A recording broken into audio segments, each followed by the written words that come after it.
Oke, udah bisa kita mulai ya. Bismillahirrahmanirrahim. Assalamualaikum warahmatullahi wabarakatuh. Ya, selamat pagi teman-teman semuanya. Pada hari ini kita akan melanjutkan pertemuan ketiga dari professional class MEB yang ke-9 gitu. Jadi sebelum kita mulai kelas pada hari ini, alangkah baiknya kita berdoa sesuai agama dan kepercayaan masing-masing. Berdoa dimulai.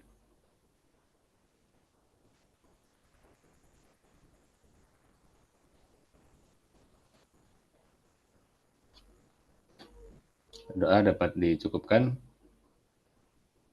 Oke, kita mulai aja. Gimana kabar teman-teman sekalian? Apakah di hari weekend ini masih semangat untuk mengikuti kelas? Ya, semoga bisa semangat ya dan mengikuti dengan baik. Oke, share screen dulu.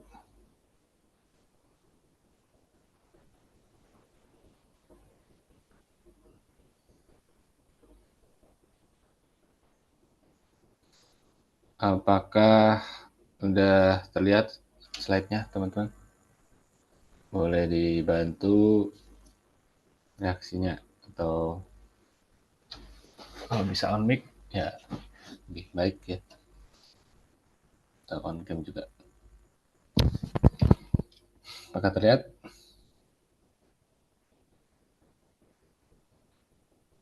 Halo.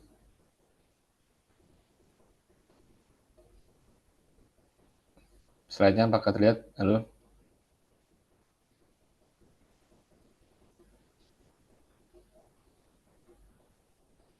Halo. Kedengaran nggak ya suaranya? Terlihat? Sudah siap. Oke. Oke, kita mulai ya. Jadi pertemuan ketiga ini judulnya adalah Developing EV Battery Pack. Jadi kan kemarin dari dua pertemuan sudah dikenalkan EV gitu kan. Kemudian yang kedua desain. Nah, jadi yang kelanjutan dari desain yaitu secara umum namanya adalah develop gitu ya. Jadi sebenarnya sesuai dengan background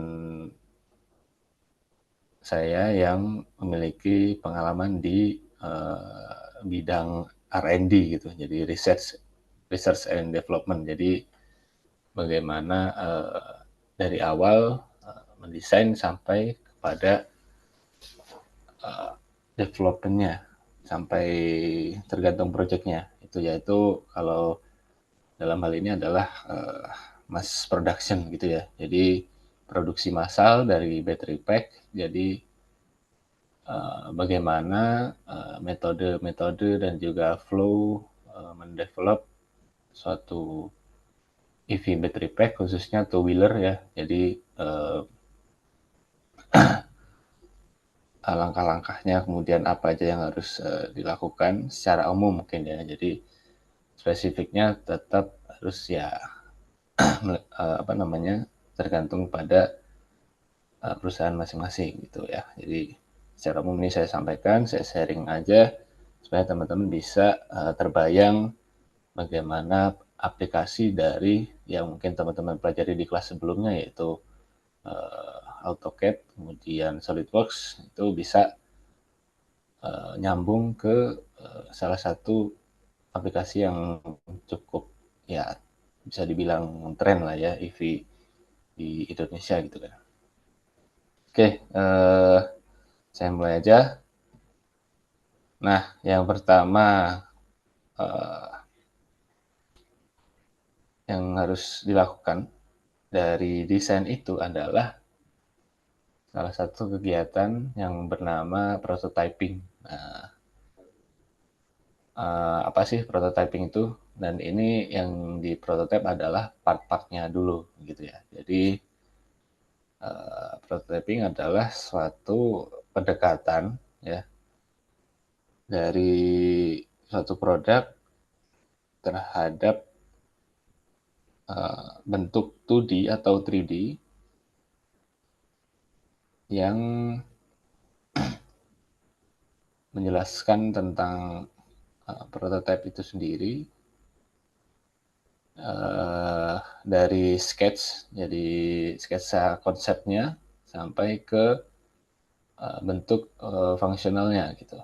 Jadi intinya prototipe itu membuat suatu bentuk 3D sebenarnya, wujud 3D-nya dari gambar yang sudah ada, yang sudah didesain kemarin kan. Kalau diingat kembali itu sudah membuat beberapa part, kemudian drawing ya, jadi dari 2D drawing, kemudian 3D assembly drawing gitu ya, kemudian yang lain-lain, dokumennya itu sebagai input dari membuat prototipe ini. Nah, apakah fungsi dari prototipe ini yang di sini saya tulis, yaitu dapat membantu semuanya untuk memvisualisasikan hasil akhir yang sama, jadi menghindari dari ambiguity. Nah, jadi maksudnya kan kalau dari desain aja itu belum kebayang ya, nanti produknya jadi seperti apa sih gitu ya. Dan itu perlu, kalau prototyping itu perlu pengalaman sebenarnya. Jadi ada sebenarnya langkah yang bukan menghindari, tidak perlu prototype karena dengan pengalaman yang sudah ada, itu hasilnya sudah tahu bakal seperti apa gitu. Jadi kalau seperti itu kasusnya beda. Nah, kalau prototyping ini dilakukan karena memang belum tahu hasil akhirnya, maksudnya itu nanti kalau part misalkan bentukan dari suatu part tersebut itu bakal bagaimana sih hubungannya dengan part lain misalkan gitu ya. Jadi matching partnya itu apakah sudah oke atau belum, kalau belum di prototype belum tahu gitu. Beda dengan mungkin engineer yang sudah yakin dan memiliki sense yang tinggi terhadap dunia development suatu produk itu. Nah, misalkan dalam hal ini adalah battery pack gitu ya. Nah, itu udah yakin ya part tersebut tidak perlu prototype karena hasilnya sudah pasti oke gitu. Jadi memang ada kemungkinan tidak oke, cuman karena keyakinannya tinggi, udah dianalisis segala macam, itu bisa dilalui langkah ini gitu. Jadi langkah ini hanya yang belum pernah dilakukan sebelumnya dan belum tahu hasilnya, masih ragu kalau ini udah oke apa belum. Nah, jadi ini untuk menghilangkan itu ambiguity supaya yakin gitu ya. Jadi hasilnya itu nanti oke secara fungsional, kemudian matching part dengan lain dan yang penting lainnya gitu ya. Nah, metode dari prototyping ini bisa dibagi menjadi physical atau analytical method. Jadi contohnya yang analytical itu yang simulation approach ya. Jadi pendekatan simulasi yang teman-teman lakukan gitu ya. Dari desain dan ya simulasi itu umum dilakukan. Bisa kalau software ya pakai ANSYS. Nah, itu juga itu bisa pendekatan simulasi untuk prototyping yang analytical method. Dan contoh dari physical prototype yaitu clay mockup. Nah, jadi mockup itu visual prototype ya. Jadi bentuknya aja, tampak luarnya gitu ya. Dan biasanya kenapa disebut clay karena memang materialnya biasanya dari clay ya, dari tanah liat, semacam tanah liat gitu. Jadi supaya tahu bentukan dari part tersebut gitu. Dan secara umum juga kadang ada yang seringnya dilakukan product prototyping. Jadi kalau dalam hal ini battery pack atau EV-nya itu sendiri itu diprototype dengan menggunakan tanah liat gitu. Bagaimana bentuk dari fisiknya gitu, visualnya tuh gimana yang bisa disentuh gitu kan. Nah, itu dengan dimensi yang tertentu itu nanti terlihat sudah oke atau belum gitu secara appearance-nya gitu ya. Nah, kemudian ya salah satu poin yang penting yaitu tidak semua part membutuhkan prototyping. Jadi yang saya bilang tadi, kalau desainnya sudah valid, ya valid ini dalam arti luas. Jadi valid menurut bagian yang lain-lain ya. Jadi dari materialnya sudah oke, sudah ada testing resultnya, kemudian dari desainnya juga mungkin sudah standar ya dari code-code ISO ataupun JIS, DIN gitu ya, kalau fastener gitu ya. Kalau yang lain apa, itu desainnya sudah valid, sudah lengkap, sudah memenuhi standar, itu bisa diproses langsung ke manufacturing-nya. Jadi tidak perlu prototyping-nya karena sudah valid desainnya gitu. Oke, kita next. Nah, ini contoh dari pendekatan simulasi menggunakan finite element analysis ya. Jadi yang khususnya yang struktural, yang basic gitu ya. Jadi ini bisa dilakukan di salah satu software FEA yaitu ANSYS, yang lain-lain juga bisa. Nah, ini mungkin saya ambil contoh dari suatu kendaraan konversi. Jadi ini apa namanya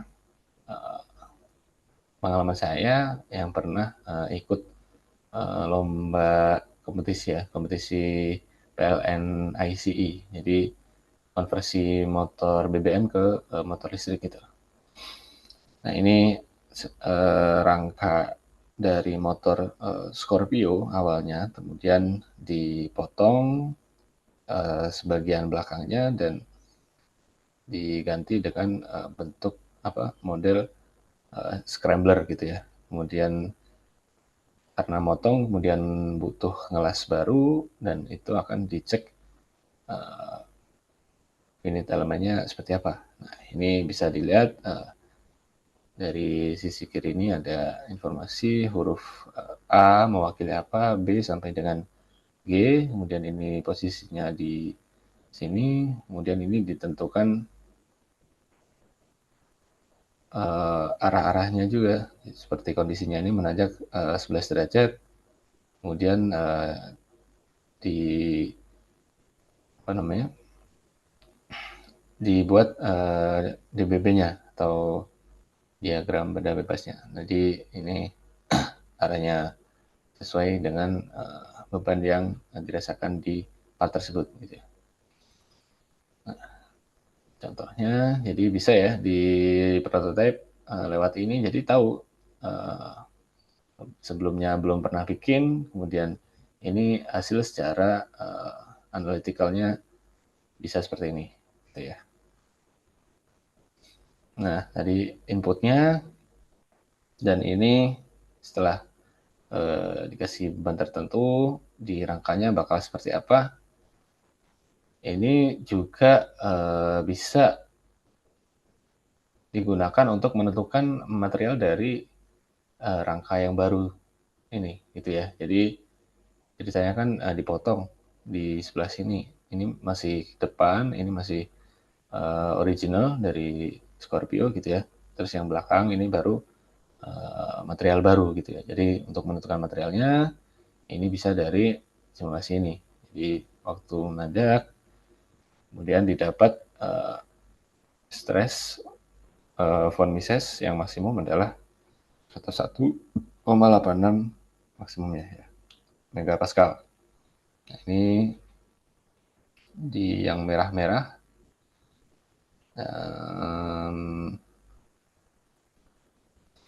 Kemudian bisa dilihat warnanya dari merah sampai biru, yang paling tinggi yaitu yang merah. Mungkin ini kurang begitu ini ya, detail mana yang lebih tinggi, hanya ya yang jelas yang biru ini sangat aman dan yang kuning ini bisa mencapai angka sekian gitu.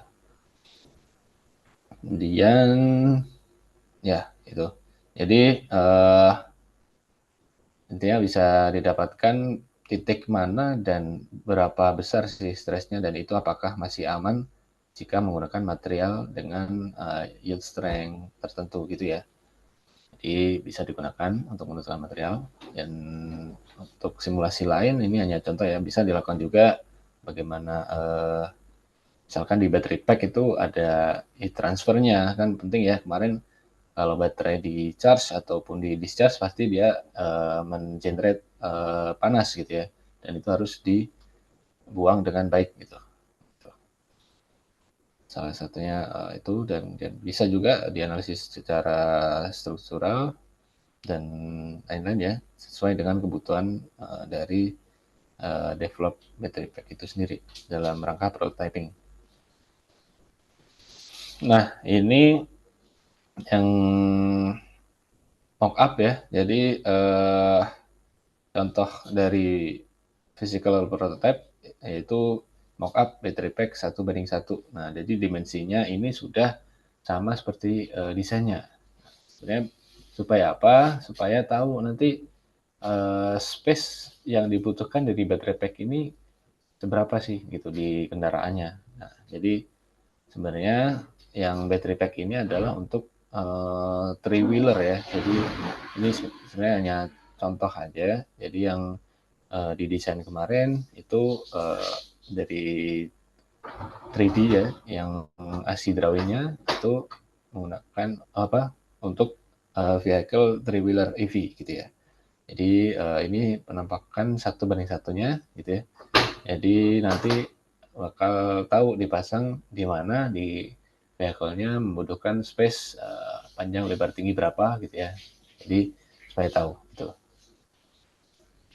Nah, keuntungan dari mockup itu tentu adalah menghemat waktu dan biaya gitu ya. Jadi kenapa pakai kardus seperti ini, dan kenapa tidak semua sel yang di apa namanya yang dibuat karena untuk ya menghemat biaya dan waktu. Dan ini kabel, kemudian BMS ya, dan ini cover atas dan bawah, kemudian ada separator juga. Nah, itu supaya tahu sebenarnya ini. Jadi gunanya tidak hanya memvisualisasi dan mengevaluasi manufacturing prosesnya. Jadi gimana? Sebenarnya kan ini juga misalkan apa namanya yang cover atas ini kan pakai sheet metal ya. Jadi bikinnya adalah juga disamakan. Jadi bagaimana membuat kardus ini nanti supaya di sheet metal work-nya bisa dilakukan gitu. Ternyata pakai laser cut dulu, kemudian di bending. Nah itu kalau laser cut berarti kan ini kan contohnya bikin mockup kardus kan ya di guntingnya gitu ya. Di guntingnya yaitu sama dengan bentuk bentangan dari cover atas ini. Kemudian di bendingnya 90 derajat dengan posisi dan arah sekian sesuai drawing gitu ya. Nah itu kemudian di las gitu ya, di welding juga kalau ini dilem gitu ya, itu supaya memvisualisasi dan mengevaluasi manufacturing prosesnya gitu. Jadi supaya tidak salah nanti instruksinya di proses-proses mulai dari laser cut sampai welding sampai finishing itu supaya terbayang gitu. Jadi bukan hanya itu, tapi juga assembly prosesnya. Nah, ini jadi bagaimana cara masang dari sel ke bracket plastiknya, kemudian proses laser weldingnya. Ini di dalam ada nickel plate-nya ya. Jadi ini ada sebagian yang di laser welding gitu ya. Jadi tahu apa namanya flow dari assembly proses dari awal sampai ke battery pack yang seperti ini gitu. Jadi termasuk menempel stikernya gitu ya. Jadi posisinya bagaimana, jadi tahu semua proses assembly-nya, termasuk masang baut, ini membutuhkan torsi berapa gitu ya. Jadi disesuaikan nanti setelah pembuatan mockup ini jadi tahu apa aja poin-poin yang harus diperhatikan saat assembly proses gitu, dan gimana dari proses pembuatan mockup ini apa yang harus diperbaikin gitu. Sebelumnya belum kebayang, jadi akhirnya tahu, oh ini ternyata kabelnya supaya nggak terlalu kaku, jalurnya seperti ini, nah gitu. Jadi bakal kebayang. Kalau desain aja itu masih teoritis gitu ya. Jadi kalau praktikalnya gimana nanti bakal beda soalnya. Jadi kan gitu ya, biasanya tidak semua teori itu langsung bisa saklek diaplikasikan, diimplementasikan, dan sama persis tidak mentoleransi apa namanya ketersediaan, kemudian skill, kemudian yang lain-lain itu supaya sama-sama mencapai target akhir gitu. Jadi gitu ya. Jadi prototyping itu bukan suatu proses yang bisa diremehkan gitu ya. Jadi penting prototyping, part dan juga produknya gitu.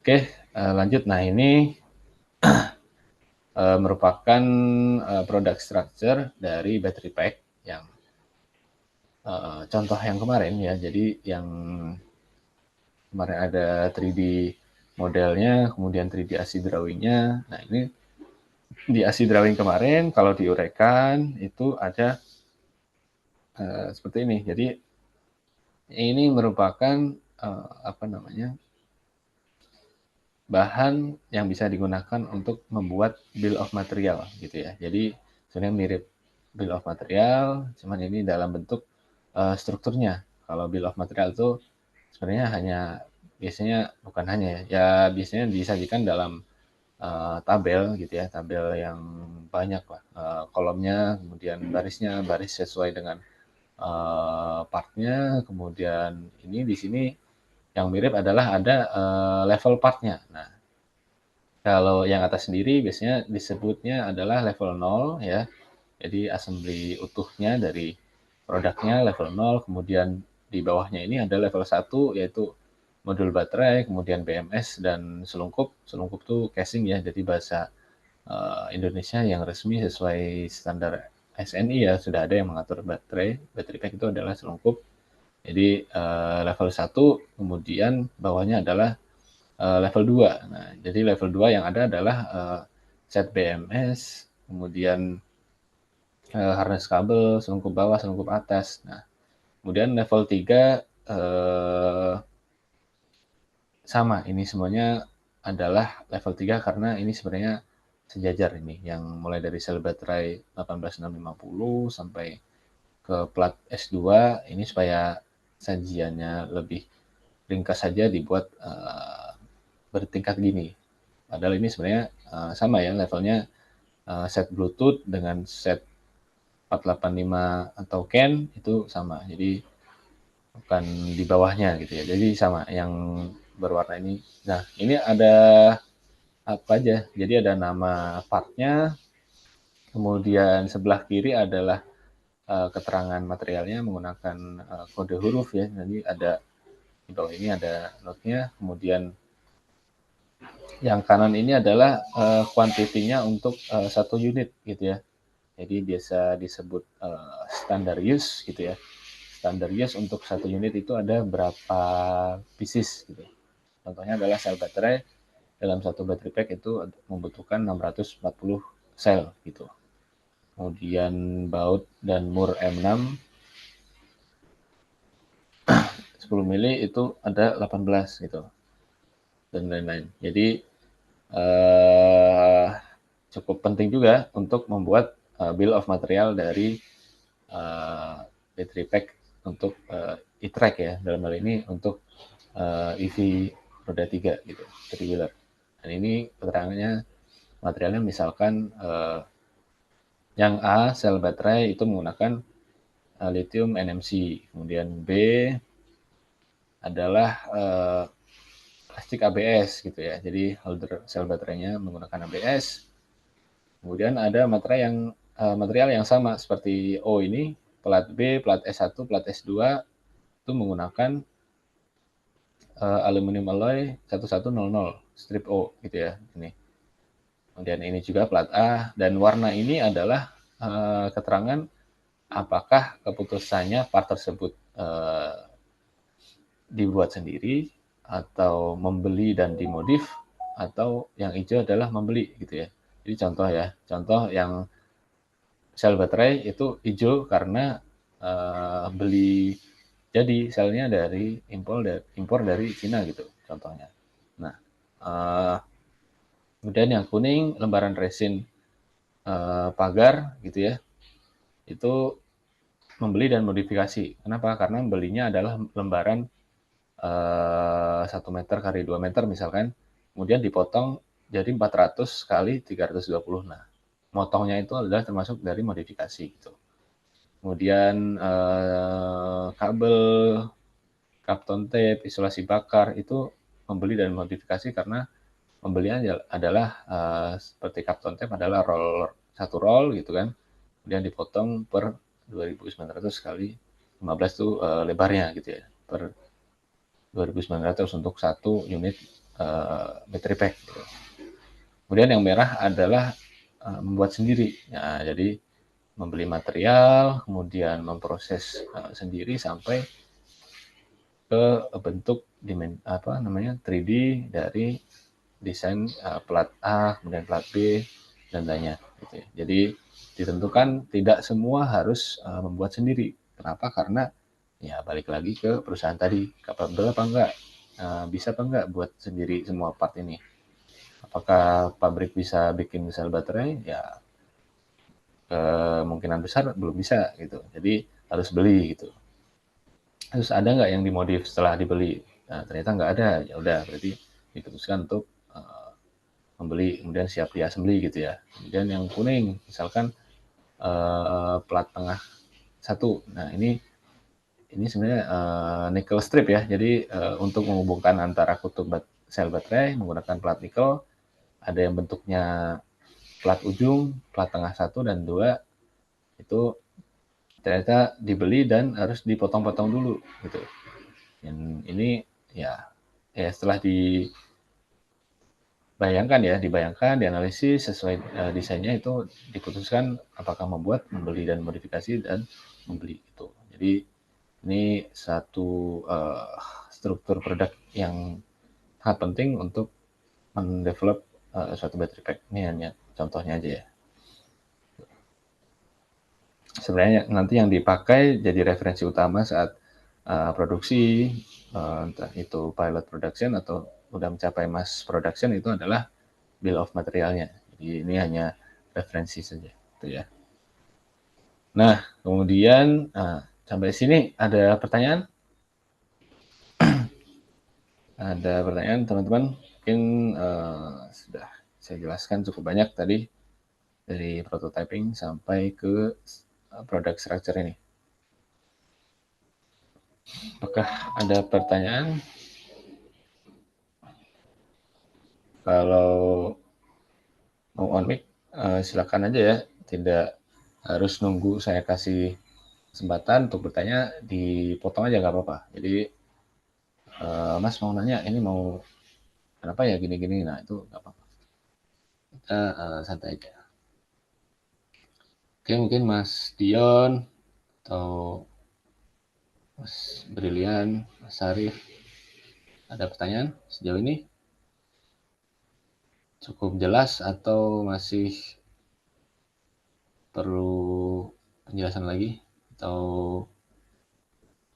mau diskusi sesuatu? Boleh ya, yang terkait development battery pack.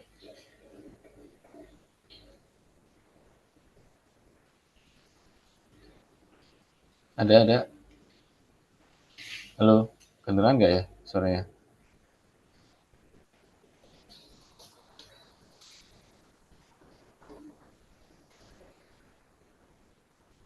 Halo.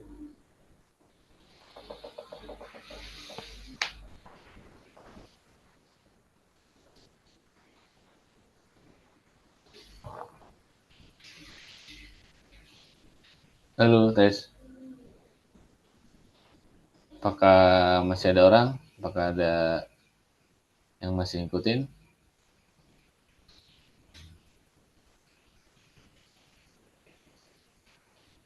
Halo, halo, halo.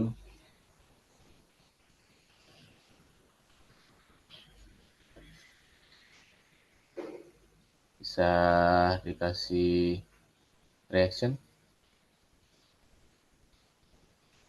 Bisa chat atau on mic? Apakah aman? Ini kadang soalnya jaringan saya kadang terganggu ya. Jadi khawatirnya nggak record atau nggak kedengeran suaranya. Halo.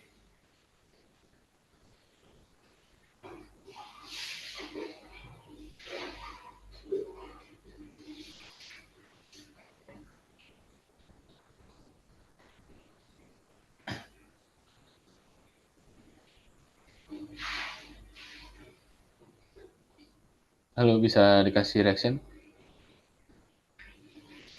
Apakah kedengeran suaranya? Masih jelas? Halo? Wah, ini nggak kedengeran ya?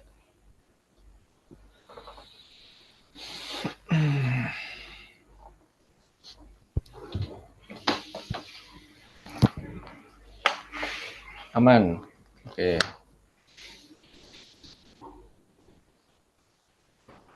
Oke, ada pertanyaan, Mas Ardiansyah?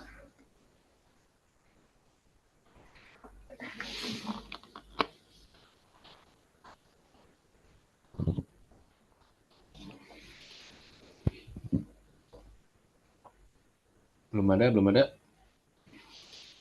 Cukup jelas ya. Ya, jadi belum ada. Oke. Oke, jadi aku lanjutin dulu. Oke, setelah tadi membuat product structure atau referensi dari BOM, kemudian salah satu proses yang penting berikutnya adalah sample checking. Nah, kan tadi sudah melalui prototyping ya, kemudian simulasi ataupun visual gitu kan, fisikal itu, kemudian bikin bomnya juga. Yang bisa dilakukan paralel adalah pengecekan sampel. Nah, sebenarnya flow-nya adalah setelah prototyping itu order sampel ya, ke kalau di pengalamanku tuh di bagian multi sourcing gitu. Jadi kadang ada yang disebut bagian purchasing, ada multi sourcing, ada sourcing gitu ya. Jadi engineer, designer itu request sampel ke purchasing atau ke multi sourcing untuk ya mendapatkan sampel part tersebut gitu ya, sesuai drawing, dan yang menentukan apa namanya, digunakan apa namanya dari supplier ataukah mau buat sendiri pabrik itu sudah punya alatnya, itu yang menentukan purchasing gitu ya, dan dengan persetujuan atasan-atasan gitulah. Jadi part sampel ya yang dibuat dari supplier ataupun in-house production, itu maksudnya dari pabrik itu sendiri memang punya perlengkapannya, kemudian punya ya bukan punya ya beli materialnya, bisa dan setuju gitu. Itu harus dicek berdasarkan dari final drawing. Nah, jadi penting. Jadi drawing yang 2D, sebenarnya 2D ya. 2D drawing yang final itu sangat amat penting untuk dijadikan bahasa dan juga pedoman pengecekan sampel gitu. Dan di akhir nanti ada fungsi yang lain juga drawing itu. Dan ini dicek oleh siapa? Nah, ada bagian dari mechanical, kemudian industrial. Industrial tuh appearance-nya ya, styling, shape gitu ya. Kemudian electrical-nya, MQA.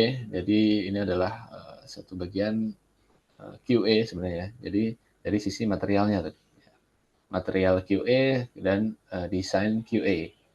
Jadi quality assurance ya. Jadi bisa dicek oleh bagian-bagian ini. Jadi apakah sampelnya itu sudah oke apa belum secara mekanik, secara industrial, electrical, dan lain-lain. Nah, ini harus ada reportnya. Nah, karena saya itu adalah mechanical ya, dan mungkin teman-teman ya sesuai bagian masing-masing gitu ya. Kalau mechanical itu checking reportnya adalah antara lain physical defect ya, misalkan ada yang bending gitu ya, ada yang scratch, ada yang karat mungkin ya, ada yang patah atau yang lainnya. Jadi defect itu dicek apakah secara fisik oke, ada defect apa enggak. Kemudian dari marking juga. Nah, kalau di part itu penting beberapa part itu penting di marking untuk membedakan ya dari nanti setelah oke partnya, kemudian siap di assembly, nanti operator supaya nggak bingung, misalkan ada part yang mirror gitu, LH, RH gitu, left hand dan right hand. Nah misalkan lampu sen gitu ya, lampu sen kan ada kiri kanan, nah itu sebenarnya bentuknya mungkin mirip, dan mana yang LH, mana yang RH, nanti pasangnya kebalik, udah dikonfigurasi, elektrikalnya segala macam, kalau kebalik nanti nggak nyala. Nah itu harus di marking gitu. Kemudian yang lain, kalau battery pack yang di marking mungkin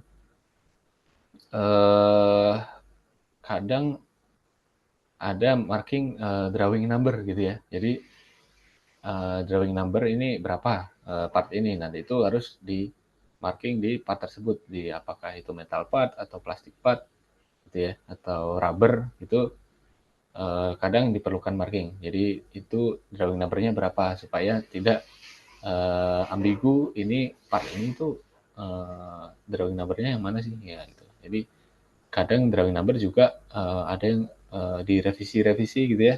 Jadi ini harus sesuai dengan sampelnya, ada marking drawing number gitu contohnya aja.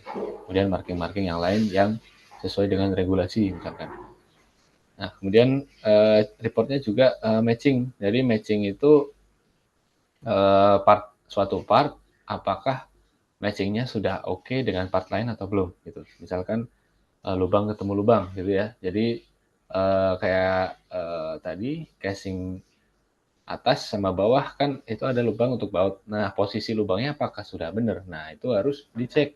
Cara ngeceknya ya dipasang langsung ke pasangan partnya. Jadi atas ke bawah diposisikan sedemikian rupa sampai tahu apakah lubangnya ini cukup konsentris apa enggak. Nah itu kan buat baut ya. Jadi kalau lubangnya kalau konsentris ideal tuh nggak mungkin ya. Jadi semuanya ada toleransi kan gitu.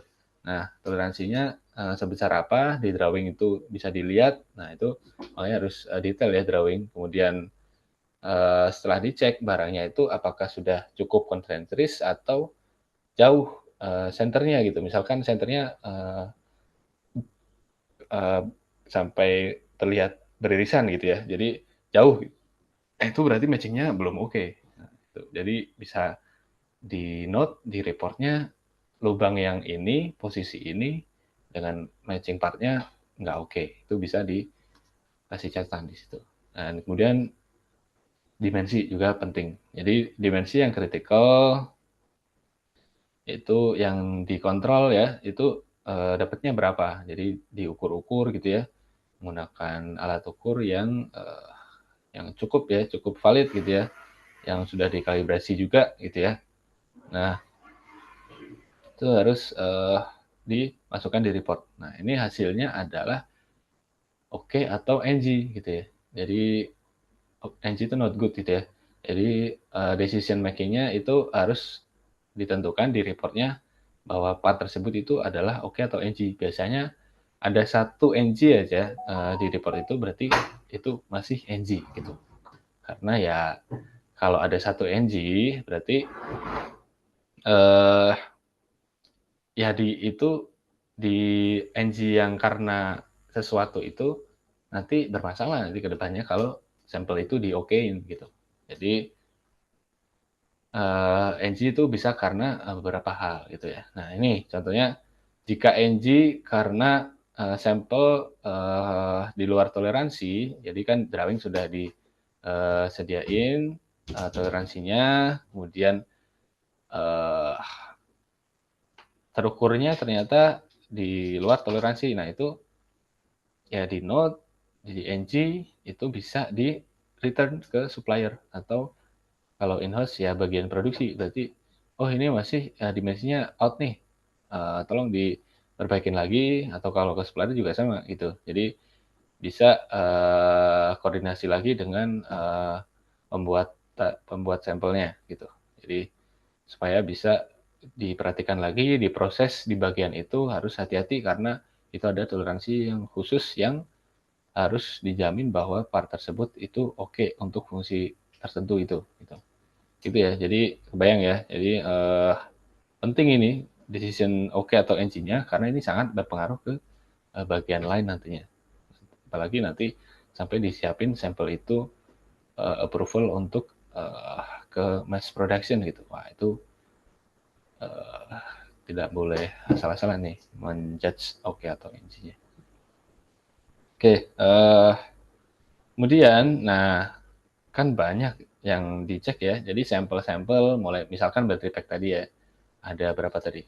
Nah, misalkan mau ngecek sel baterai 18650 secara dimensi, kemudian mungkin beratnya, kemudian materialnya, kemudian elektrikalnya.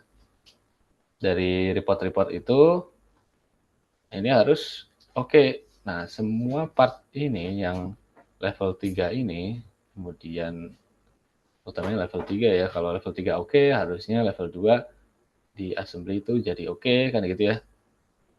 Nah, itu harus dicek sampai di judge oke oleh section yang terkait. Nah, tadi ya. Jadi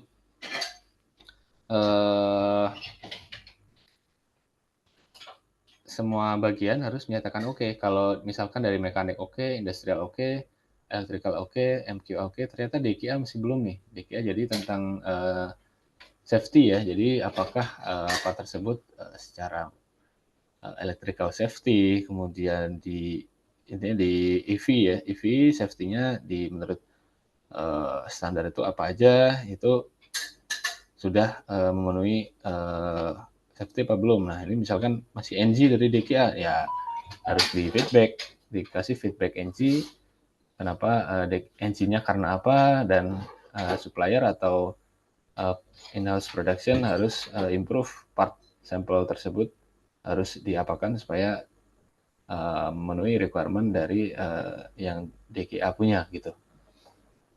Jadi ya kalau sudah oke semuanya, baru bisa lanjut ke tahap berikutnya gitu. Jadi ini step yang cukup memakan waktu lama karena berhubungan dengan banyak bagian, kemudian sampelnya sendiri juga banyak gitu. Dan pemilihan supplier ini oleh purchasing atau multi sourcing itu juga sangat menentukan ya, karena capability dari supplier itu kan beda-beda gitu ya. Kemudian ya gitulah lead time-nya gitu, apakah masih masuk ke timeline dari project itu gitu. Nah itu kompleks di sampel checking ini itu ya. Kemudian nah ini contohnya adalah dokumen dimensional test result dari approval part namanya Black Steel Multitool gitu ya. Nah, ini contoh aja sebenarnya. Ini nama organisasi. Jadi salah satu bentuk checking report ya, bisa seperti ini. Nah, ini sampel yang dicek ada 6 gitu ya. Jadi supaya valid gitu ya, cek yang dicek itu kan kalau di Mas Pro kan harus dipastikan oke ya, semua partnya di level 3, level 2 gitu ya. Nah, itu dari speknya berapa, dimension, kemudian unitsnya, kalau ini pakai inci contohnya aja ya. Kemudian limitsnya dari toleransi 3,39 ke 3,36, jadi ini atasnya, ini bawahnya. Nah, ini terukurnya 3,37, makanya hijau. Nah, ini oke. Nah, oke. Nah, ini ada yang NG. Nah, ini di item nomor 12, ini dimensi di drawingnya 1,01 inci, kemudian toleransinya dari batas atasnya 1,011, bawahnya 1,009. Ternyata di sampel nomor 6 itu terukurnya adalah di luar toleransi atas 1,013. Jadi makanya di not oke gitu ya. Jadi harus sesuai dengan hasil ukurnya. Nah, ini hasil ukurnya harus bisa dipertanggungjawabkan gitu. Jangan sampai menggunakan alat ukur yang belum dikalibrasi misalkan. Nah, itu juga ngasal gitu hasilnya. Ini hasil yang nggak bisa dipertanggungjawabkan. Nah, itu juga report yang nggak valid jadinya gitu ya. Nah, ini yang kuning ini sebenarnya yang menyentuh dari batas toleransi atas maupun bawahnya gitu. Nah, ini aja ada item 17 yang NG juga, not okay gitu ya. Ya, jadi dari dua not okay ini ya masih dijudge bahwa Black Steel Multitool ini partnya sampelnya masih NG. Harus di feedback ke supplier atau in-house production kalau produksi sendiri gitu. Harus diperbaikin di item nomor 12 sama 17 supaya nanti oke semua gitu. Ini masih dari report dari mechanicalnya contohnya ya. Belum dari checking report dari bagian lain gitu. Jadi gitu ya.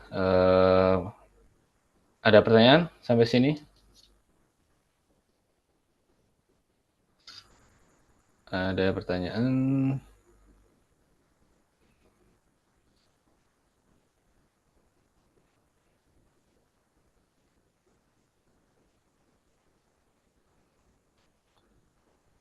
Belum ada, belum ada.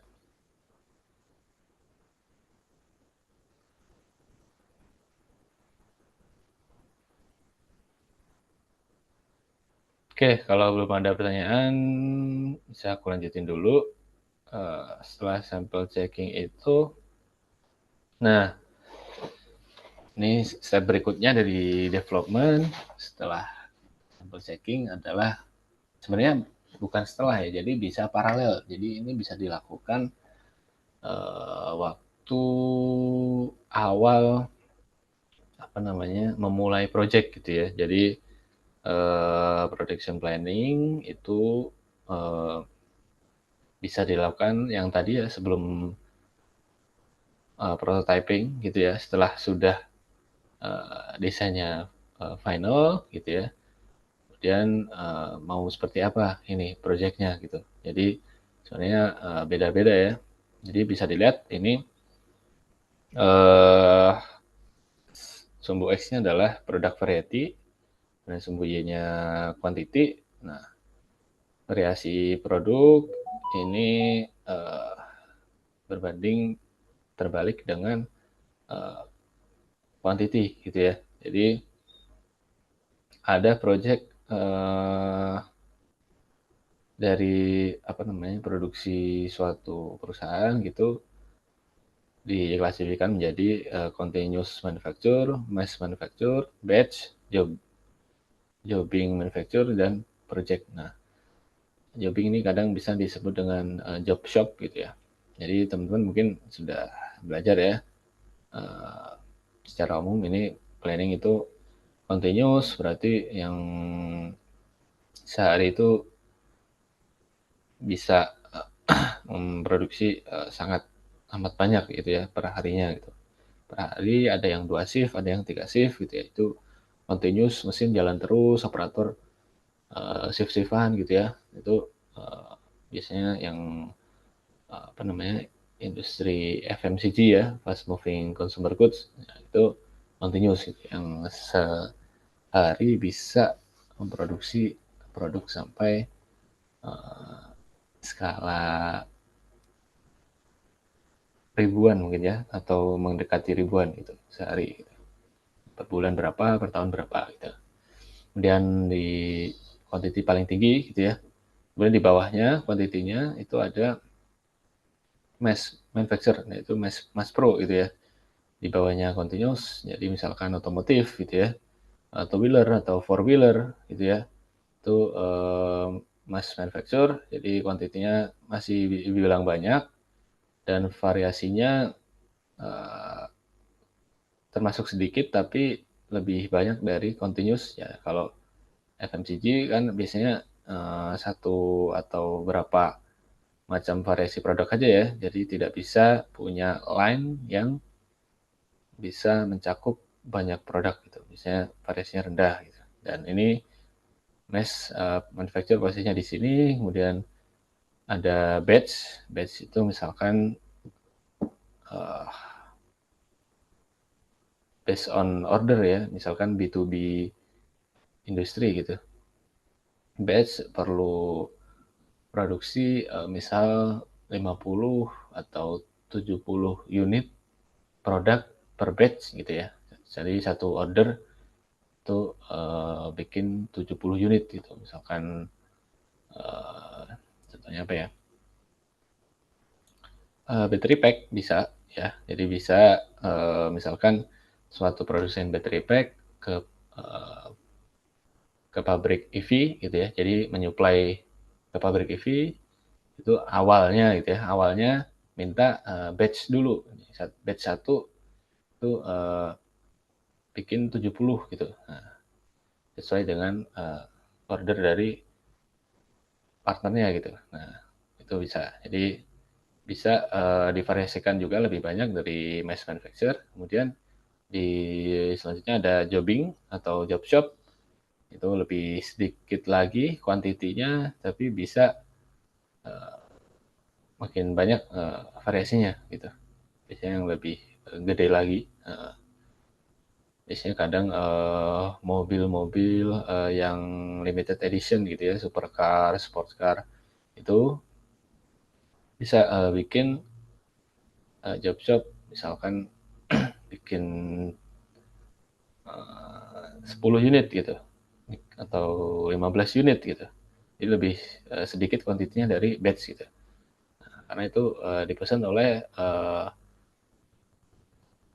apa namanya, bisa bisnis atau perorangan yang spesial gitu, pesanan spesial gitu. Kemudian selanjutnya ada yang kuantitinya paling rendah yaitu project manufacture.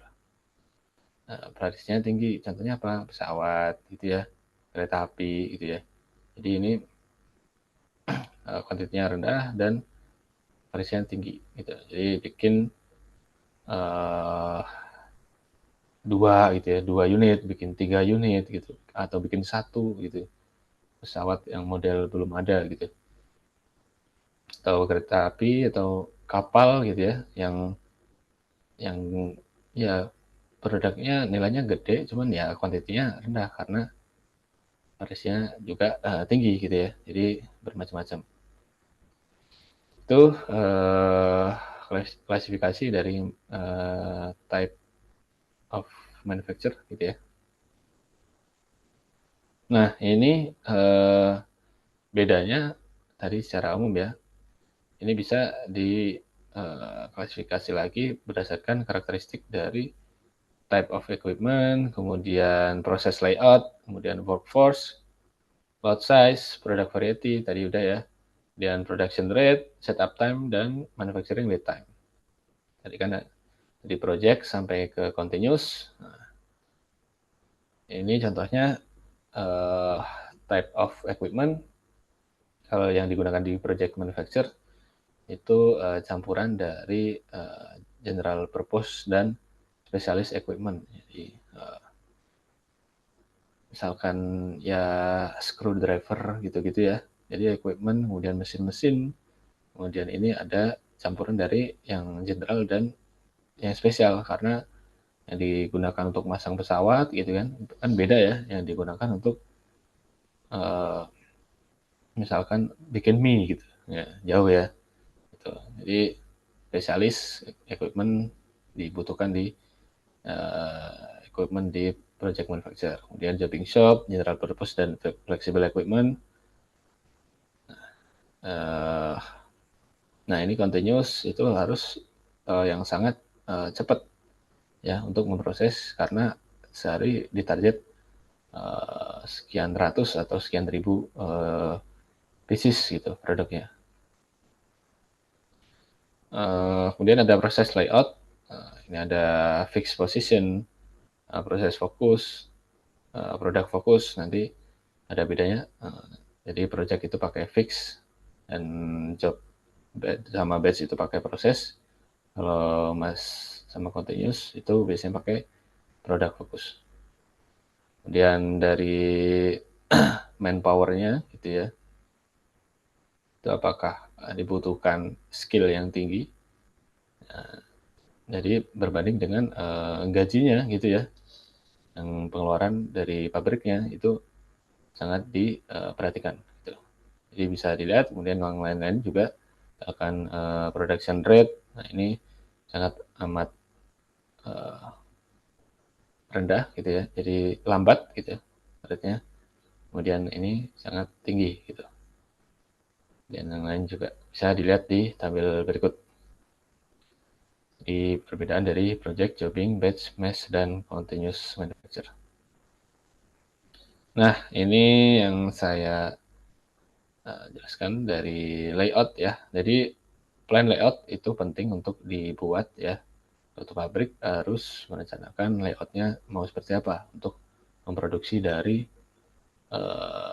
produknya. Misalkan dalam kasus ini battery pack ya, misalkan tadi. Nah, itu pilihannya ada proses fokus, produk fokus, kemudian ada fixed position dan hybrid gitu ya.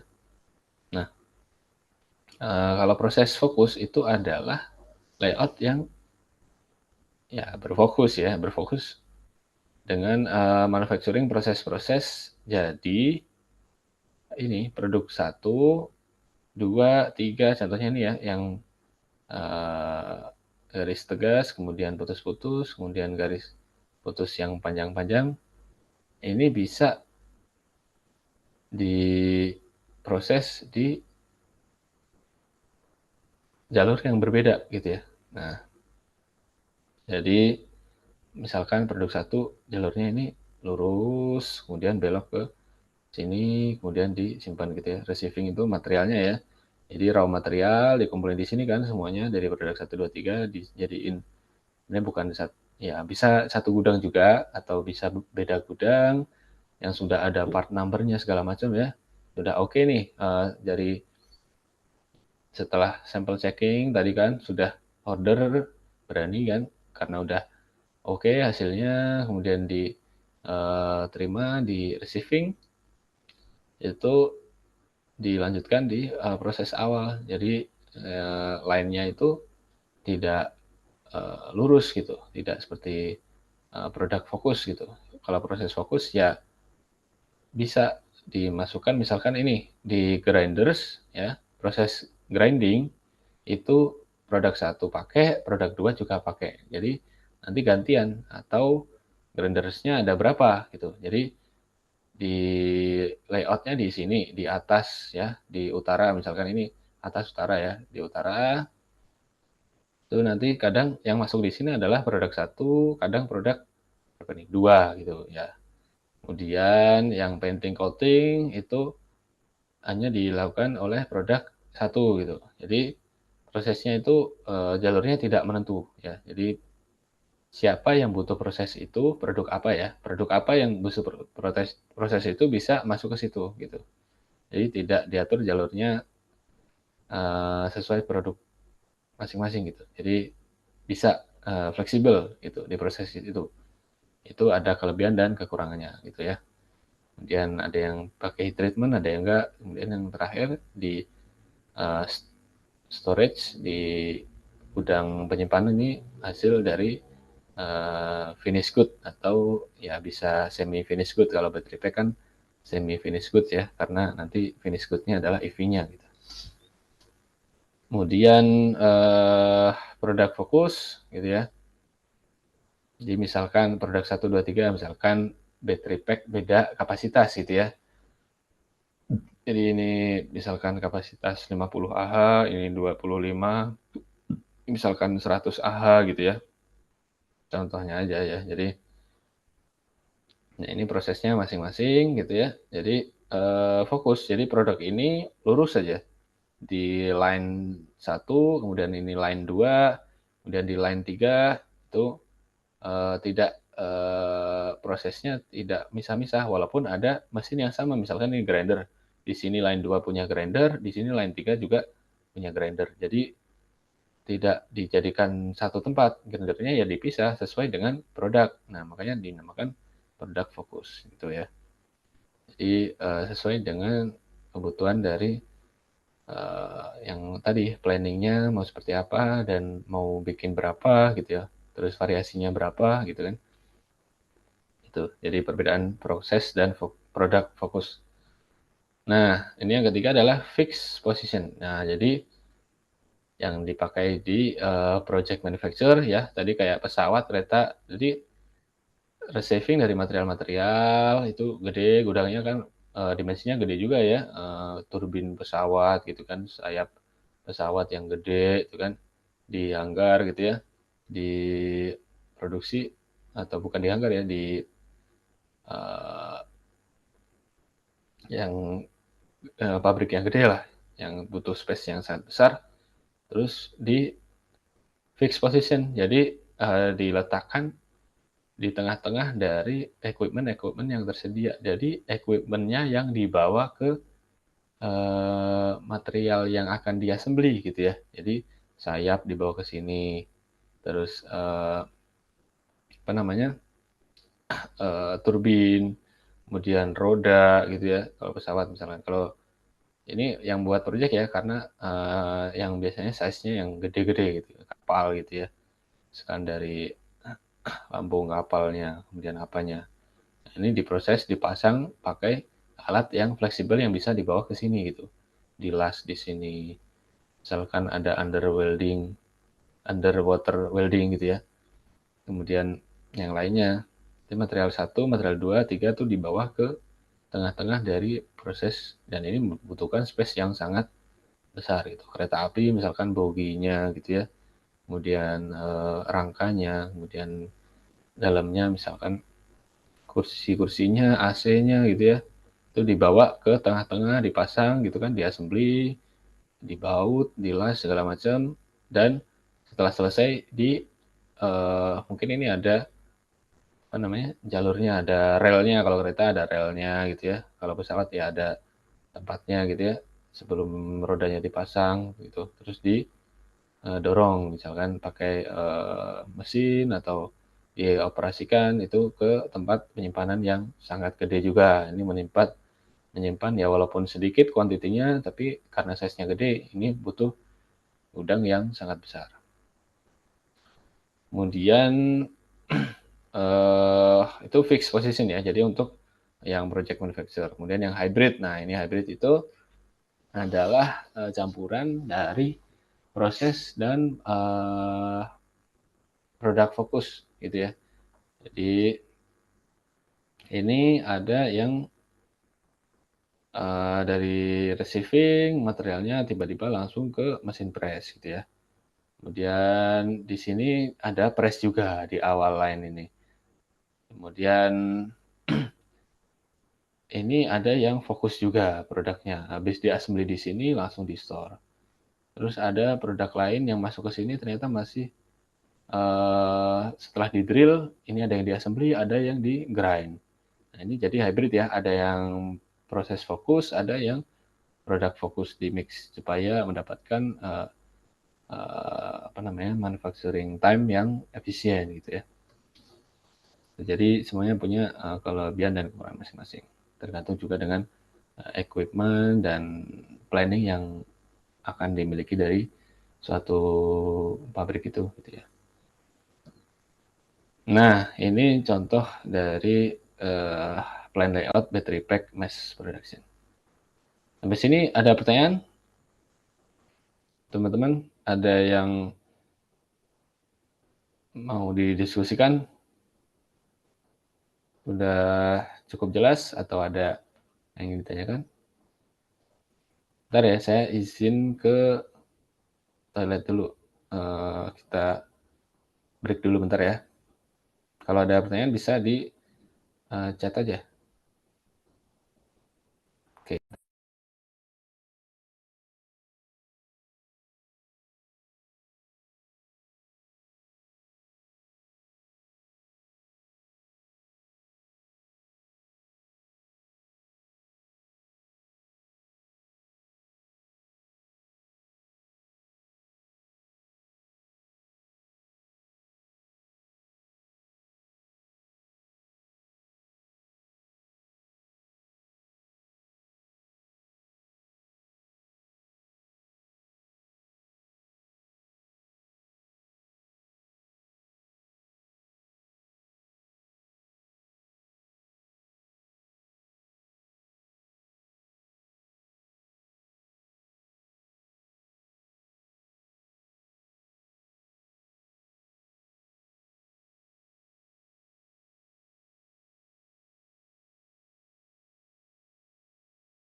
Halo.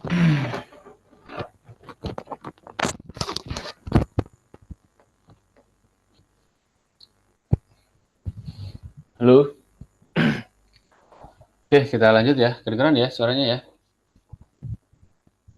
Halo?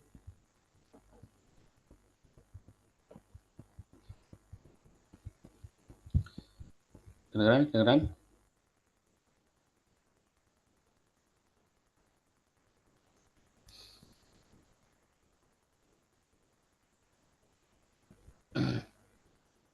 Oke, kita lanjut aja.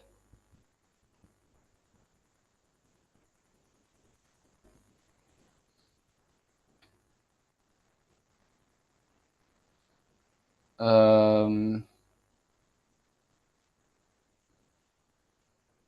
Kedengaran nggak ya suaranya? Kedengaran nggak ya? Masuk nggak ya? Ya bisa dikasih reaction teman-teman kalau masuk apa enggak suaranya. Atau mau bertanya sesuatu juga langsung aja gitu ya. Oke, aku lanjutin dulu.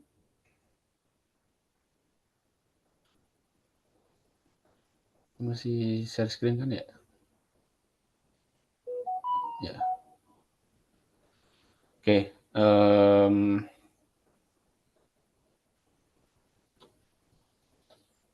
Jadi ini adalah contoh plan layout dari battery pack mass production. Ya, jadi ini menggunakan layout yang berjenis hybrid gitu ya. Jadi ini material-material dari gudang dan komponen pembelian itu ada yang langsung siap dikirim ke pos 7 gitu ya. Jadi ini ada 10 pos untuk prosesnya, kemudian satu gudang incoming dan outgoing gudang penyimpanan battery pack-nya. Ada 10 pos, yang terakhir itu adalah QC. Yang pertama ini laser cut, jadi ini proses-prosesnya ya, bukan mesinnya. Jadi ini masih belum ditentukan pakai laser cutting proses yang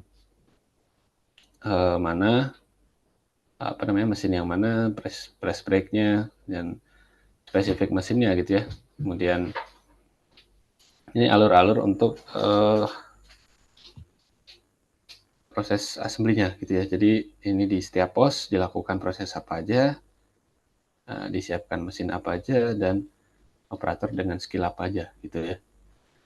Nah, jadi ini kompleks. Ada yang langsung ke pos 4. Jadi pos 1 itu adalah yang plat yang O tadi ya, yang merah tadi dibuat sendiri, itu dilakukan laser cut, dipres, kemudian pengelasan, penggeridaan. Dan di sini ada pengguntingan, itu ada material yang beda lagi. Misalkan nickel strip itu digunting gitu ya. Jadi pakai maksudnya pemotongan ya. Jadi kalau Mas Pro kan dipotong dengan otomatis gitu ya. Kemudian ada spot 6, ini ada mesin spot welder gitu. Kemudian pemeriksaan sambungan. Jadi di tengah-tengah proses itu ada QA-nya juga, QA proses. Jadi QA proses salah satunya adalah pemeriksaan sambungan. Apakah setelah di spot welding itu hasilnya bagus, tersambung dengan baik secara mechanical maupun electrical gitu ya. Jadi ada checkpointnya di sini.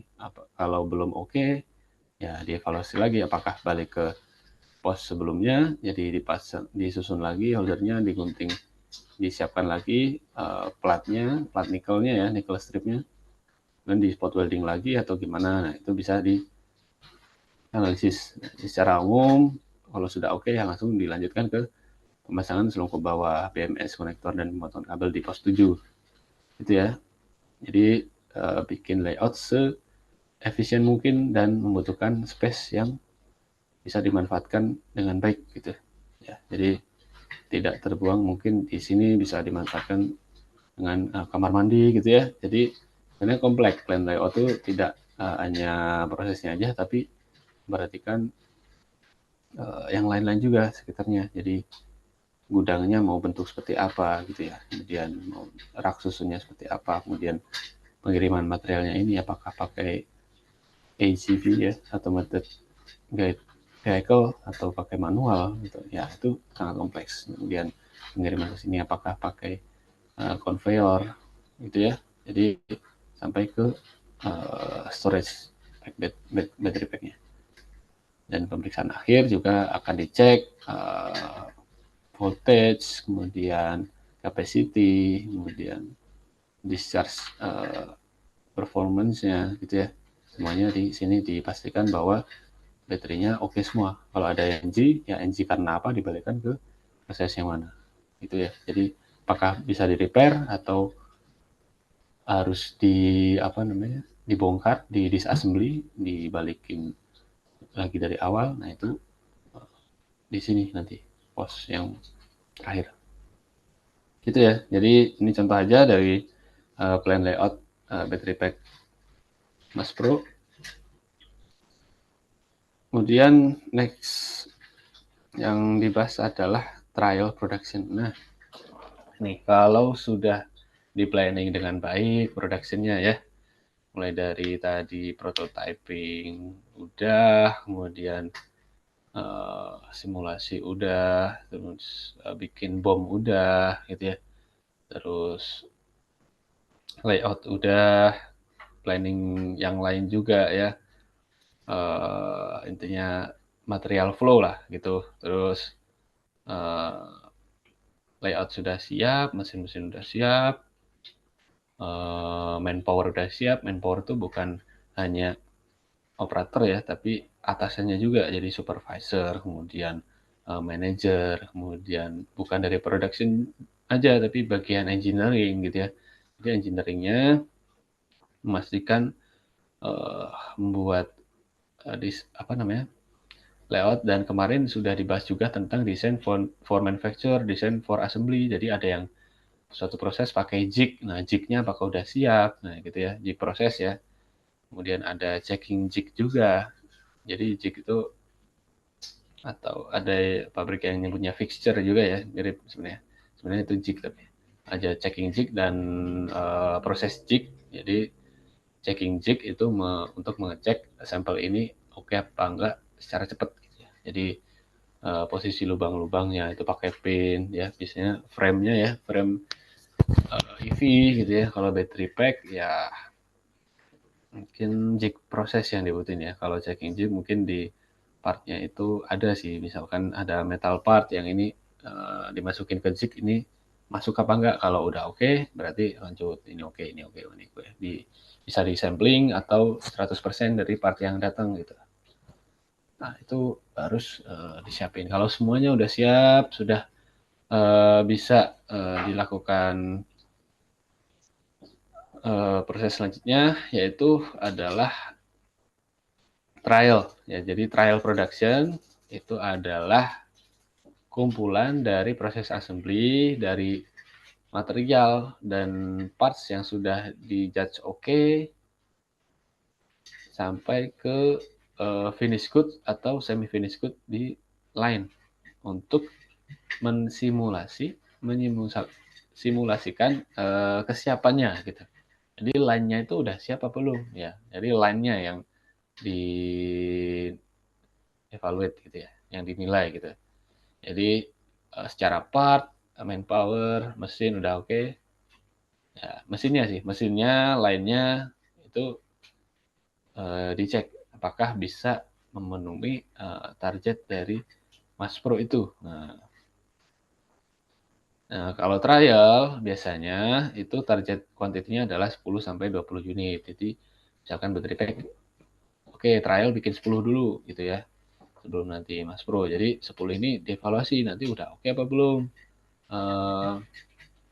Jadi ini readiness yang harus dicek dari line itu spesifiknya adalah machinery performance ya. Jadi mesin spot welder tadi ya, kemudian equipment juga ya, kayak soldernya, kemudian mesin laser cut-nya, mesin press brake, kemudian yang lain-lain, mesin itu yang memproses ya intinya, pemotongan, pengelasan dan lain-lain.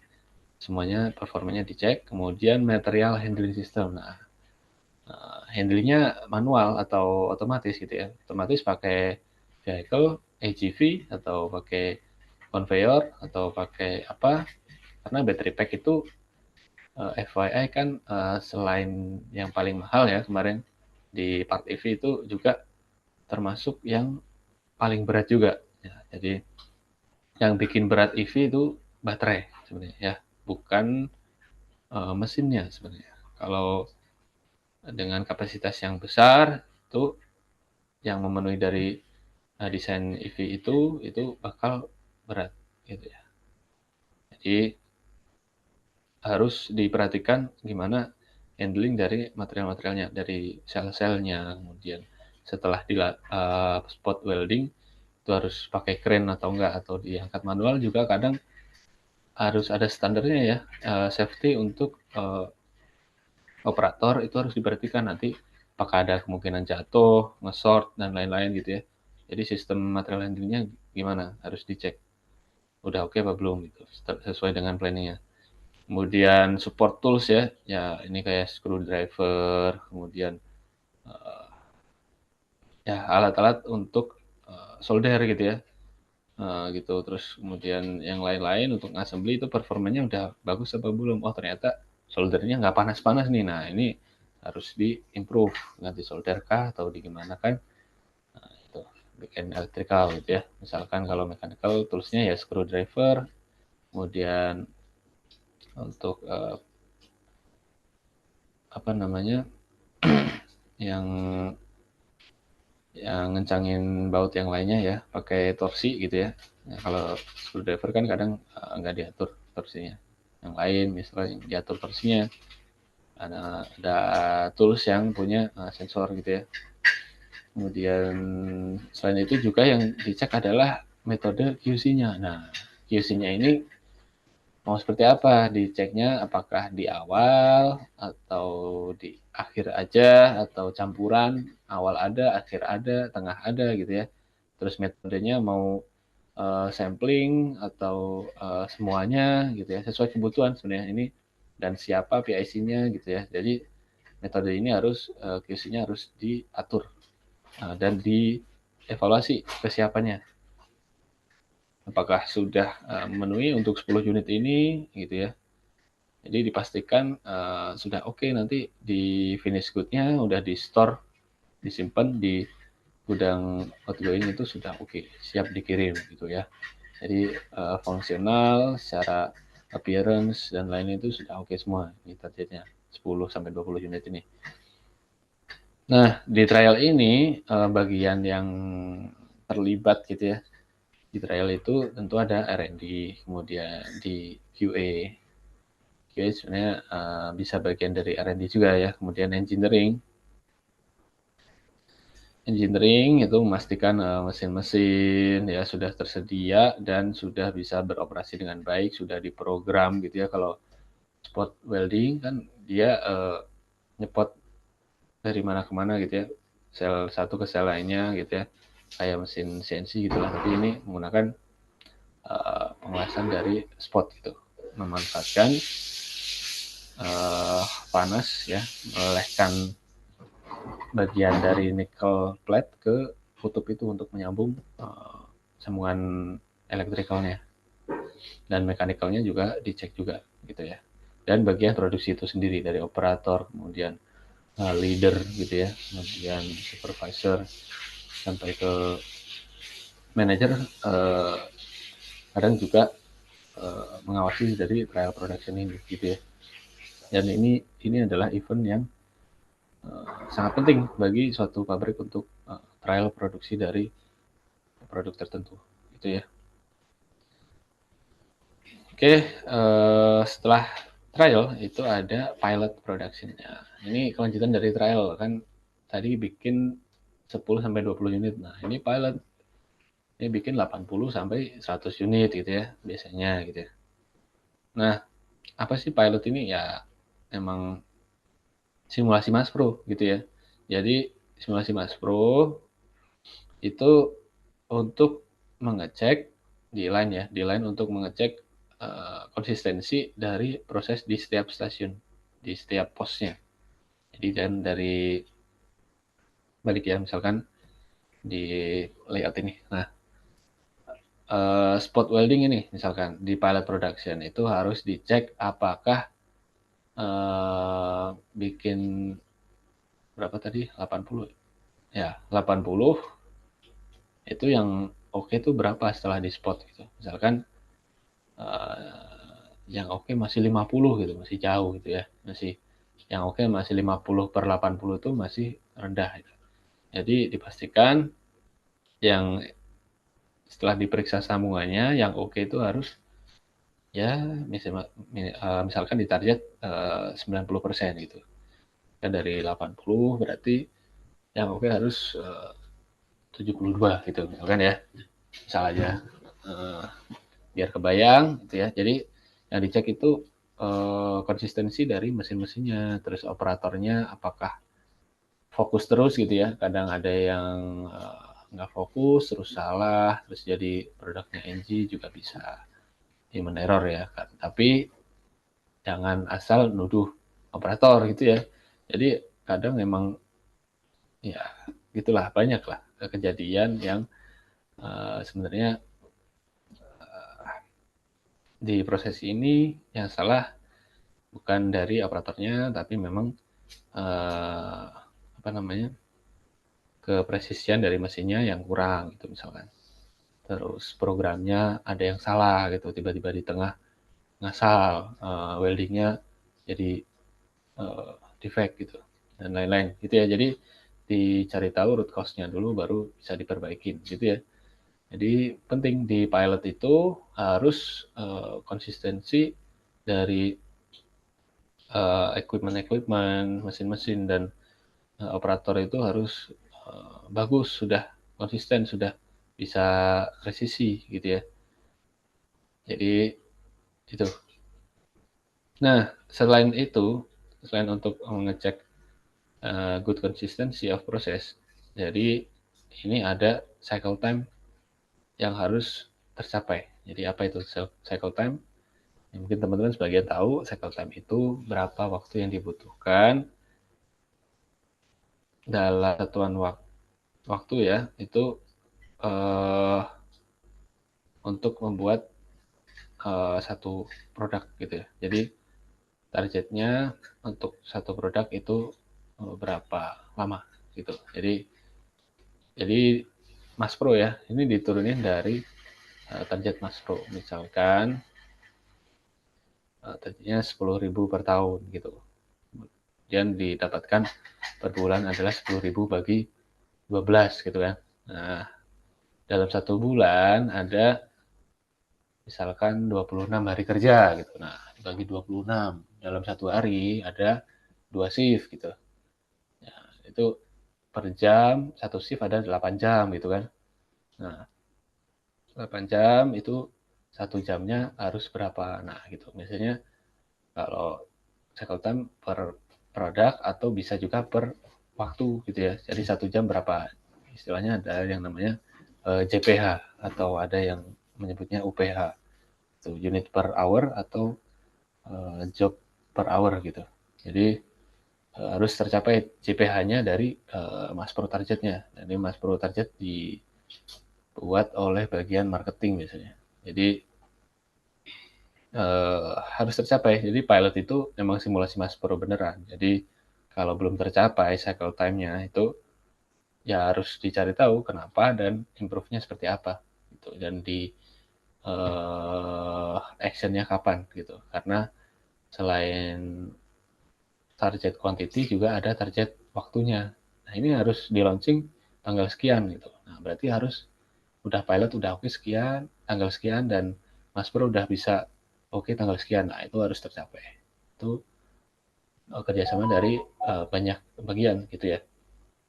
Itu pilot production kemudian tambahan kesiapan yang harus dicek adalah work safety dan operator performance. Nah, ini.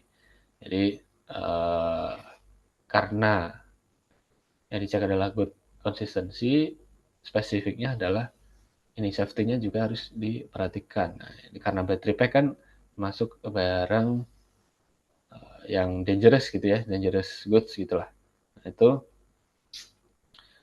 tidak boleh yang misalkan yang operator mesin apa namanya spot welder gitu. Spot welding itu safety-nya kurang gitu. Misalkan waktu maintenance atau waktu program itu tidak pakai sarung tangan gitu ya, ada kemungkinan baterainya nge-short, kemudian terjadi kesetrum gitu kan. Nah, itu kan juga harus diperhatikan. Itu dihindari bagaimana sesuai standarnya aja gitu. Pakai apa, kemudian SOP-nya gimana, itu harus dibuat semuanya. Safety-nya harus dibuat dan ditaati ya, bukan hanya dipajang doang ya. Jadi work safety harus dicek gimana, apakah sudah diterapin oleh semua, sebenarnya semuanya ya, bukan hanya operator tapi semua yang terlibat di situ gitu. Kemudian juga operator performance. Nah, ini penting karena kalau Mas Pro kan sebenarnya tidak butuh skill yang tinggi gitu ya. Kalau tadi lihat di tabelnya, yang butuh skill tinggi itu yang project manufacturer gitu ya, highly skilled gitu. Kan kalau nyolder, kemudian masang apa namanya, masang separator ke atas itu, nah itu kan sebenarnya bisa dibilang tidak butuh skill yang tinggi dibandingkan ya mungkin program ya, beda untuk membuat program. Nah itu baru mesin harus disesuaikan, itu tidak sembarang orang bisa program kan. Nah itu juga harus dicek juga performanya gimana, mesinnya apakah berjalan sesuai dengan program atau masih ngasal, atau ya gimana di lapangannya terjadi seperti apa di pilot ini kadang ditemuin. Jadi pilot ini adalah evaluasi juga dari trial gitu ya. Jadi kesalahan-kesalahan yang terjadi di trial itu jangan sampai terulang di pilot gitulah. Jadi harus ada notes-nya di trial, kemudian di-improve di pilot, kemudian ya dengan quantity yang lebih tinggi gitu ya. Itu harus ya dicek ya. Dicek itu berarti kan ada yang oke, ada yang belum gitu lah. Nah, kalau syukur semuanya udah oke, berarti artinya simulasi Mas Pro-nya berhasil, berarti siap Mas Pro kan gitu. Nah, tapi ya jadi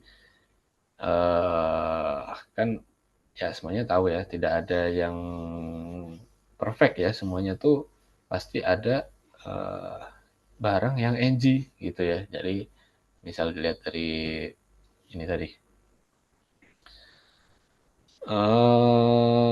ini sih yang kemungkinan ya. Jadi QC point ya, checking di QC point itu mana aja, itu pasti menghasilkan oke sama NG gitu ya.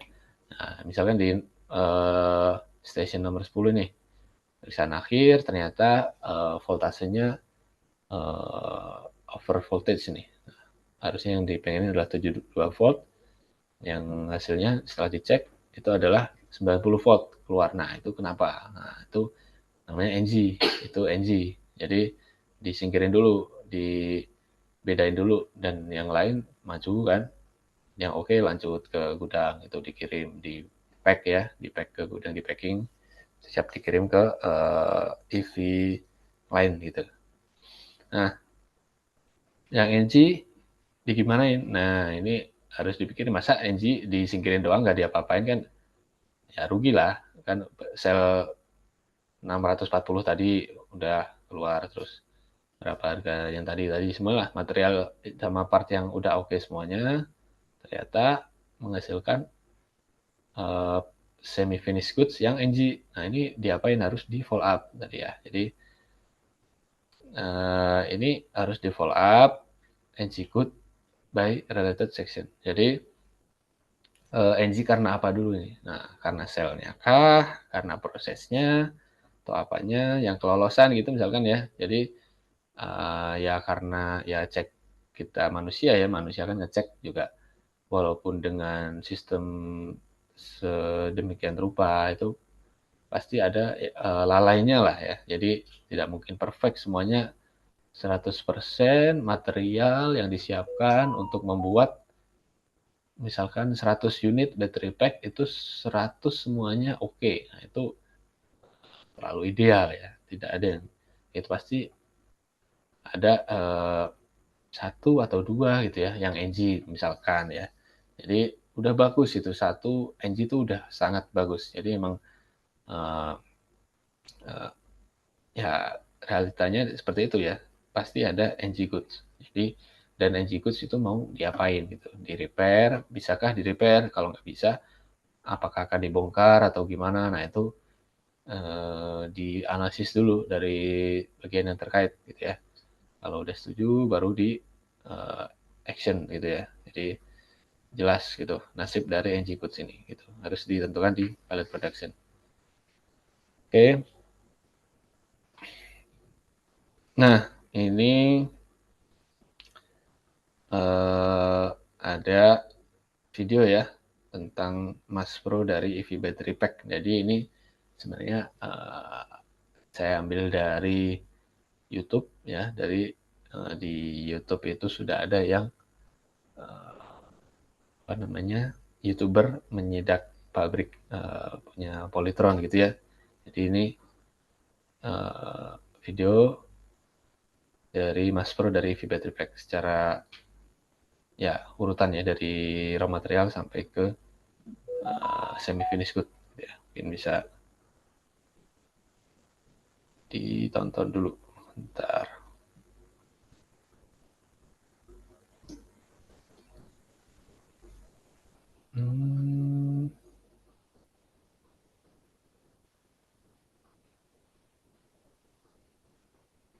Baterainya dipindahinnya pakai katrol karena memang benar berat ya 35 kg. Apakah kedengaran suaranya? Masuk nggak ya suaranya di video tadi? Aku tadi share screen lupa pakai suara apa enggak ya? Ntar deh aku stop share dulu.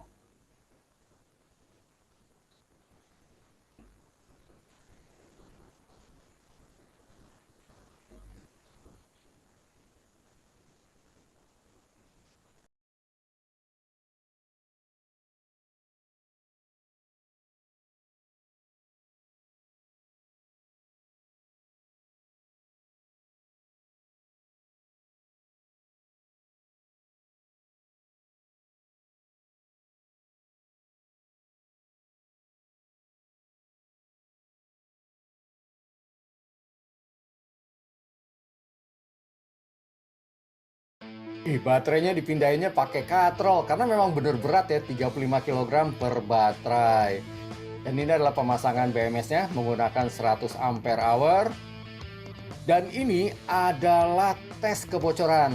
Cara tesnya yaitu menggunakan tekanan udara. Ada demo juga nih, baterainya dicemplungin ke air ternyata nggak nyetrum ya, dan bener ternyata lulus IP67.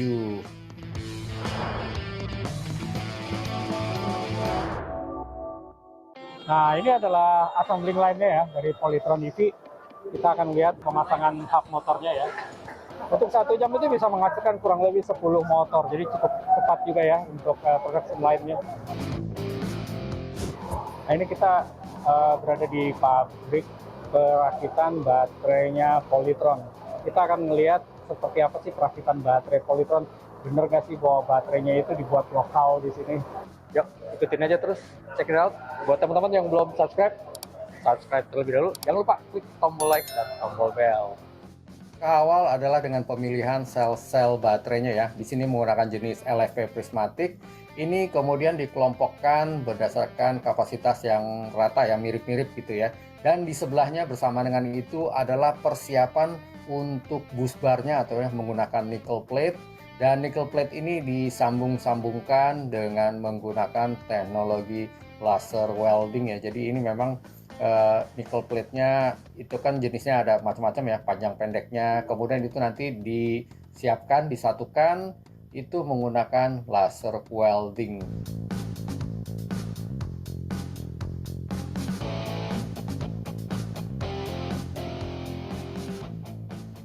Kembali ke baterai selnya ya, di sini dilakukan pengecekan masing-masing sel untuk dilihat kapasitasnya ya, kemudian dikelompok-kelompokkan sehingga dalam satu kelompok itu mempunyai kapasitas yang rata atau mirip gitu ya.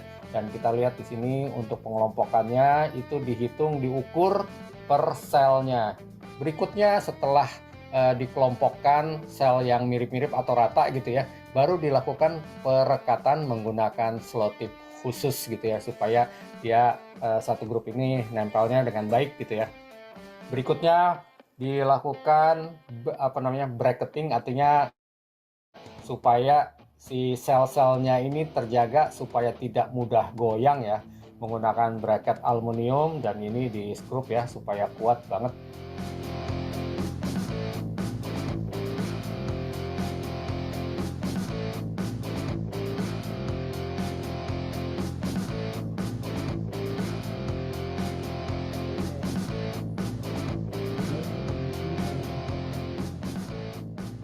Setelah dipasang bracketnya ya, ini diletakkan pada lajur khusus gitu ya, dengan diikat kuat gitu ya, untuk dilakukan pengecekan terhadap kutub-kutubnya mengenai kebersihannya ya. Dan ini ada alatnya, sensornya yang bisa melihat. Nah, kita perhatikan di sini ya. Di foto kemudian terlihat memang ada kotor ya di bagian kutub-kutubnya. Untuk itu dilakukan pembersihan menggunakan laser cleaning ya. Jadi kutub-kutubnya ini dibersihkan supaya terbebas dari debu, minyak, kotoran, dan sebagainya gitu ya.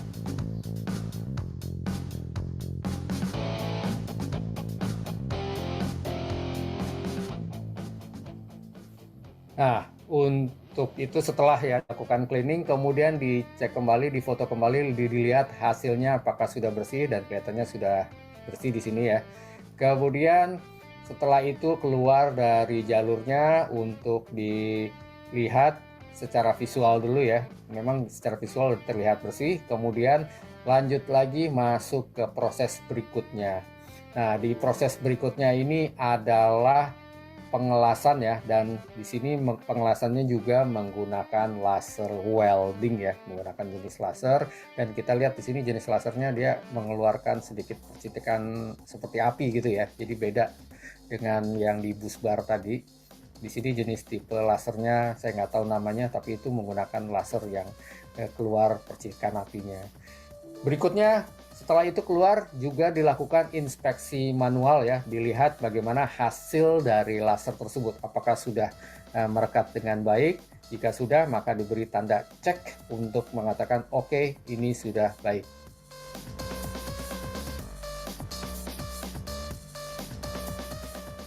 Selesai diinspeksi, kemudian dipindahkan lagi ke ujung untuk diangkat atau dipindahkan ya ke line berikutnya. Dan ini menggunakan katrol ya, karena baterainya beratnya itu sekitar 35 kg ya per baterai. Jadi memang cukup berat, dan dipindahkannya memang menggunakan katrol, karena kalau pakai tangan tentunya menghabiskan tenaga banget, dan juga selain itu kotor lagi nanti kutub-kutubnya ya. Jadi memang harus menggunakan katrol seperti ini.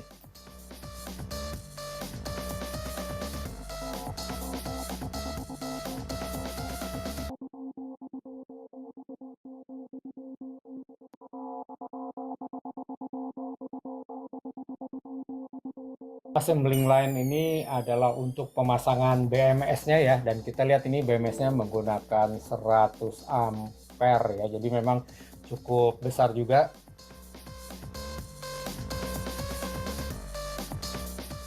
Proses selanjutnya adalah perkabelan ya, atau wiring ke thermal khusus, tidak nempel sampai ke bodi untuk supaya tidak short ya. Ini adalah tes.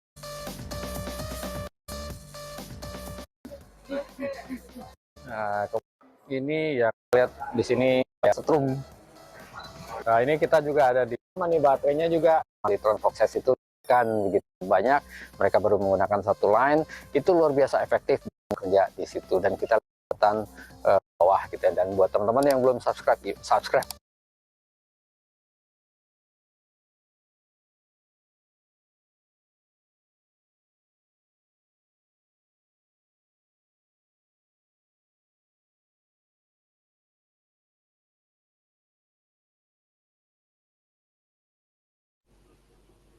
Halo, halo. Oke, jadi itu ya video dari Mas Pro EV Battery Pack dari Polytron. Nanti lengkapnya bisa dilihat di YouTube sih dari EVholic karena cukup panjang juga ya videonya. Jadi mungkin ada yang menanggapi dari video tersebut. Ini sudah selesai sih materi dari hari ini. Ada yang mau menanggapi? Silakan. Mas Aris atau Mas Arif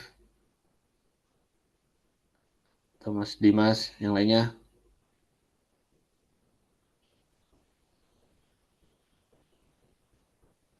Lalu atau mau bertanya yang sebelumnya mungkin kurang jelas atau gimana atau mau ada yang didiskusikan silakan.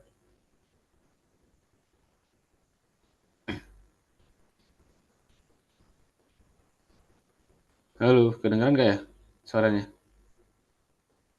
Mau lewat chat juga bisa atau on mic lebih bagus. Ayo tanya. Masih ada orang di sini.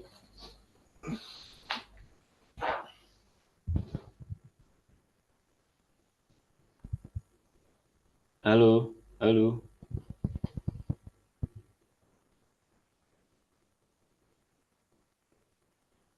Ya, jadi bisa diakses di YouTube ya channelnya EVholic ya, tentang battery pack Polytron gitu aja pasti keluar nanti. Jadi itu sudah mass pro ya, jadi Polytron sudah mass production. Dari tadi kan bisa dilihat ya dari sel-sel awal itu kan bisa dilihat jadi layout dari itu kan masuk ke produk fokus gitu ya. Jadi lurus kan, lurus dari awal menggunakan mesin-mesin yang berbeda, kemudian materialnya lurus jadi satu, line satu ke pindah line berikutnya, tapi sebenarnya masih satu proses ya. Jadi maksudnya masih satu produk itu masih lanjut gitu. Jadi itu masih dianggap satu line gitu sih. Jadi sampai produk akhir terakhir dicek IP67 kalau sudah oke ya udah berarti selesai gitu prosesnya siap disimpan di gudang dan dikirim ke EV line-nya. Jadi beda plan kalau Polytron itu plan untuk battery pack production sama EV production tuh beda. Jadi lumayan jauh juga ya nggak jauh-jauh amat sih relatif lah. Beda jadi di Kudus ya di Jawa Tengah ya di Sidoarjo Kudus kemudian dikirim ke di Demak di Sayung plan Sayung itu jadi ya di lapangan contohnya seperti itu gitu ya jadi supaya terbayang aja developing dari battery pack itu seperti apa mulai dari prototyping sampai ke mass productionnya gitu ya. Oke, kalau tidak ada pertanyaan dari teman-teman atau mau tanya via grup boleh, via personal chat boleh, ya mau ada yang didiskusikan, saya terbuka gitu ya. Jadi silakan aja kalau masih kepo terkait apa namanya development dari battery pack atau EV gitu ya, itu bisa tanya-tanya aja. Oke, karena tidak ada pertanyaan dan mungkin sudah cukup ya untuk hari ini. Jadi saya akhiri aja ya. Sebelum saya akhiri ada pertanyaan nggak ini? Tanya 1-2 gitu kalau ada. Halo. Ya udah, kalau tidak ada pertanyaan untuk kelas pada pertemuan ketiga hari ini saya akhiri. Semoga bermanfaat ya bagi teman-teman, bagi saya sendiri, dan dapat mengambil ilmu-ilmu yang saya share gitu ya. Jadi itu udah bukan teoretis lagi, memang praktikalnya seperti itu gitu ya. Jadi bisa apa namanya, dibandingkan lah ilmu-ilmu yang bersifat teoretis sama praktikal, dan teman-teman juga sebelumnya juga pasti praktikal juga karena emang langsung training software kan, jadi langsung dipakai gitu kan. Jadi harapannya sangat berguna dan berdampak ke teman-teman sekalian. Oke, gitu aja dari saya. Kurang lebihnya mohon maaf. Saya akhiri. Terima kasih. Wassalamualaikum warahmatullahi wabarakatuh. Ya, bisa diucapkan ya, kalau saya alhamdulillah bisa selesai gitu ya. Jadi supaya doanya singkat juga. Oke, saya stop recording dulu.